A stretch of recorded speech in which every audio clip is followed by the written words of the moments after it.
Good morning, good afternoon, and good evening, everybody. Thank you for tuning into another Supatease video. 10.2 was just announced with a huge amount of changes, and we already have adjustments in the following week to those impending changes. So I'll be covering those in today's video. And as always, if you want to stay up to date and make sure you're ahead of the competition, smash that subscribe button so you don't miss out on any of these vital updates or important and entertaining content. But let's just dive right into it. There's a lot to cover. For Heart of the Wild on Druid, it's going to be updated. It is now additionally going to reduce the cast time of balance spells by 30% and increase their damage by 20% down from 30, and generate 1 combo point per 2 seconds while in cat form, and increase physical damage by 20% down from 30. So reducing the damage, but increasing the viability of actually casting these spells. It's still going to be really tough to weave these in PvP. Even in PvE, I would feel like shapeshifting in and out is, the loss of a GCD is the biggest problem. That doesn't really address that yet. Flourish for Resto Druid is getting a buff. It's going to be a 60-second cooldown down from 90. Still probably not going to take it in PvP. We're increasing the availability of Flourish as its peak power level has gone down significantly. For Fire Mage, just a bug fix on an issue that caused Time Anomaly to incorrectly trigger. For Mistweaver, your 2-step bonus is no longer applies Chi Harmony on Renewing Mist's jumps, so only from the initial Renewing Mist. For Retribution Paladins, Divine Toll is now guaranteed to target at least one valid enemy with Expurgation, obviously a bug fix. Fixed a few targeting issues that caused Wrathful Sanction to trigger multiple times on one judgment cast. That sounds like a really important bug to fix. It fixed an issue causing unintentional Divine Purpose and Empyrean power proc consumption. That's also a really big fix in terms of power, because now you'll be able to trigger those extra judgments into a Divine Purposed one rather than having it consumed by the proc one. So really good quality of life improvements for Ret on that round of changes. Holy Priest Heal is getting buffed by 40%. Still probably never going to touch it in PvP in terms of that spell. For Shadow, they fixed an issue causing Death Speaker to reset the cooldown of Shadow Word Death to 10 seconds, and they fixed an issue for Death Speaker to trigger the cooldown lockout for Death and Madness. Fixed an issue causing additional Shadow Word Deaths from the Emergisil, the Dreams Hope set bonus, to not trigger Psychic Link. Oh my god, that's going to add a lot of damage. Okay, so these extra Shadow Word Deaths are going to add a lot. Psychic Link is looking really valuable in terms of talent for Shadow Priest. For Rogue, Night Stalker damage bonus has been reduced to 5 to 10%, down from 8 to 15. I think this is likely going to make sense with all the other abilities they're getting on top of this, so just reducing your damage overall. Elusiveness now causes evasion to reduce damage taken by 20%, up from 10. So this is a pretty significant damage reduction improvement for Rogue. I'm not sure if this is trying to increase their viability for Mythic Plus with the addition of AoE Blind and AoE Kidney Shot. Giving them a stronger personal damage reduction might be the goal here, because in PvP, I don't know if this is 100% necessary, but it's definitely an improvement if you're a rogue player. Venom Rush energy return for assassination is reduced to 5 from 6. King's Bane damage has been reduced by 10%. Internal bleeding damage has been reduced by 20%. Remember, Assassination Rogue was absolutely astonishingly powerful in the initial PTR. This can kind of be the dangers of being so strong at the initial phase of a PTR cycle. Exsanguinate passive now has an energy threshold of 150, was previously 100, and consumes 4 energy, was 8. To duplicate 25% of the damage, down from 40, so pretty big nerfs. Exsanguinate active now consumed 8 energy, down from 10, to duplicate 75% of the damage, down from 100%.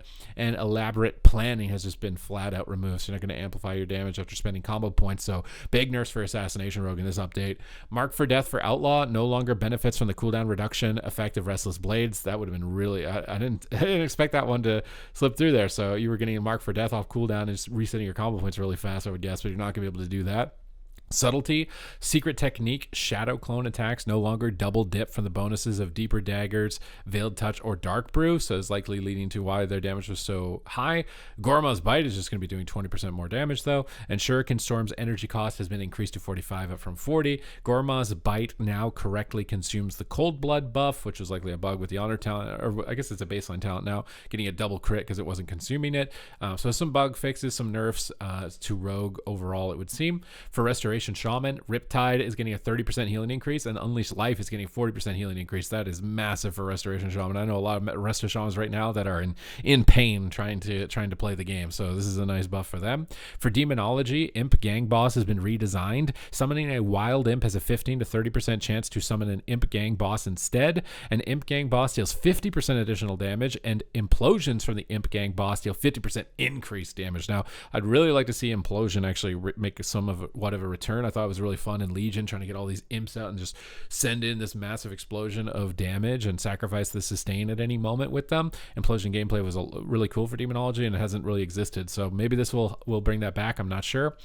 For Arms Warrior, Skull Splitter's immediate expiration of Deep Wounds and Rend caused too much rotational impact and had unintuitive side effects. The redesigned Deep Wounds and Rend interactions should alleviate these issues while providing Arms Warrior with a new way to interact with bleed effects. Skull Splitter now causes Deep Wounds to bleed out more quickly for a short duration, was expire instantly. Tide of Blood now causes your Rend on the target to bleed out 100% faster for 10 seconds. And Ignore Pain's interaction with Rage Spent mechanics has caused its use to deviate from the intent as a preemptive mitigation into an offensive rotational ability. We are removing Ignore Pain's interaction with these mechanics to restore it to a purely defensive choice.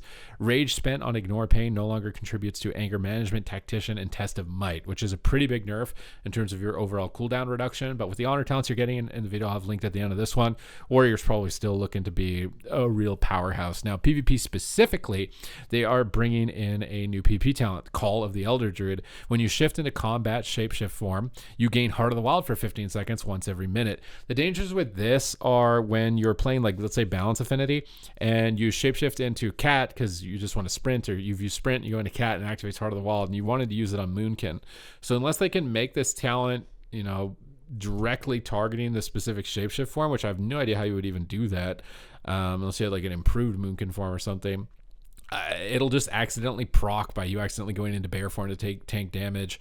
It'll probably be really strong for activating Heart of the Wild when you go into bear. I mean, I guess this is only resto. Oh man, if that was for every spec, man, Feral and Boomkin would be unkillable. I mean, this talent is just going to be taken if you want to make yourself completely unkillable, because you'll be able to go into bear form and get Heart of the Wild, and there's no way you're dying through that. This was a legendary in Legion. I think their intent for this one though is so that you can go into cat form every minute and gain the benefits of the new Heart of the Wild rework and get some damage out.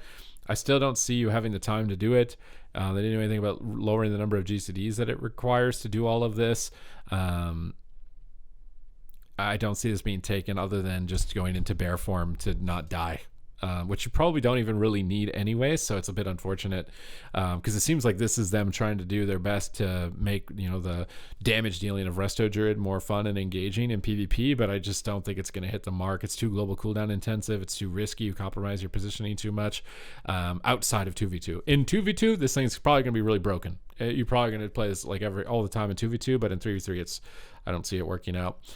Disentanglement now reduces the cost of efflorescence by 40%, up from 25. That's a big cost reduction. Actually allow you to use this spell, and I think it's still dispelling snare effects off the ground, so nice little mana adjustment for this talent.